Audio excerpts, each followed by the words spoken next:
Iceland certainly isn't for the weak of heart. With its mountainous terrain, glaciers, 200 volcanoes, and 600 hot springs, here it's nature that dominates. Lying on the mid-Atlantic ridge, it is one of the most geologically active places on Earth, making it also a source of abundant energy. But until now, Icelanders say they have taken for granted what literally is right under their feet: high-temperature steam fields that have provided heat for their homes, businesses, and schools for decades. But Oddný Eir and Jon Thordarson are part of a new movement of Icelanders who now call themselves activists. Now we see that we need to take things in our hands and really be responsible as citizens.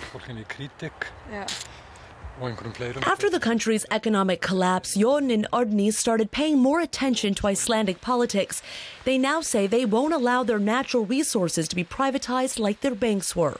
What's the point of being an independent country if you can't, command your own resources and exploit them to the benefit of the general good?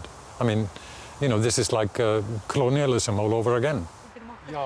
Jon and Oddný recently organized a protest and gathered a petition with 40,000 signatures, fighting a deal that is already done. For the first time, a foreign company, Canadian-based Magma Energy, has the right to harness some of Iceland's geothermal energy, which has always been under public control. It's not about foreigners. I mean, we don't mind Magma or any other company coming here with real money, investing in new stuff. What we don't need are companies coming here, borrowing our own money, taking over operations that are already up and running, and the only consequence, or the most serious consequence, is that they will export all the profits. Iceland gets virtually all of its electricity and heat from hydro and geothermal power. And even though globally they have the most energy consumption per capita, bubbling right beneath the ground's shallow surface are more energy resources than the small population could ever require.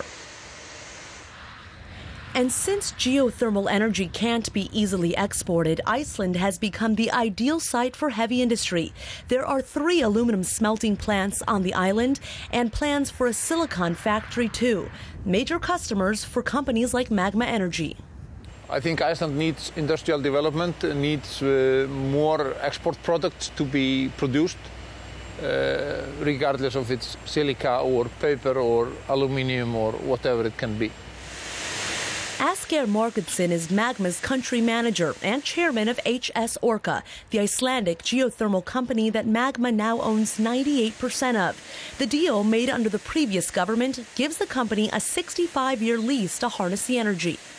A private company has different interests than a publicly owned utility. I mean, they have to take care of their shareholder interests, and what are they? Maximizing profit, meaning that they will try to get as much energy out of the energy field as they can in the shortest possible time. It's normal that people are suspicious about the changes, but the framework is very decent, and there is no possibility for a company to abuse the resource in any way, and the resource will be here long after our days. While Icelanders worry about environmental damage due to over-eager companies, they're more worried about losing out on what could be the answer to their economic woes.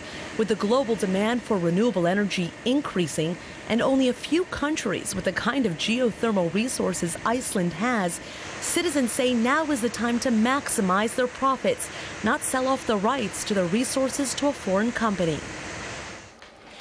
But Iceland's Minister of Industry, Katrín Júlíusdóttir, says there is no need for worry. The rest of the country's natural resources will stay in Icelandic hands. 92% is in the public ownership, and that's not going to change. No companies are for sale here in Iceland on the behalf of the government. The government is in talks with Magma about reducing the lease to 40 years, and the country is developing its first ever energy policy. It's a holistic policy where we are looking into what kind of buyers we want are the best for the Icelandic economy, how we want to use our natural resources, how we want to utilize them. Since Iceland has more than 60 years of experience in harnessing geothermal energy, it could be a policy that developing countries with similar resources could also use. The plan includes finding multiple ways to use the energy instead of just heavy industry. Geothermal power is also heating places like the Blue Lagoon Spa and greenhouses, which are now popping up along the landscape, growing fruits and vegetables that otherwise would have to be imported. Growing here, genetically modified barley used for facial products and scientific study. So I think that our main goal and main focus is on diversifying the economy. Jon and Oddny agree. Bettering Iceland's economy is in everybody's best interests. But they believe it is Icelanders who should be steering the ship.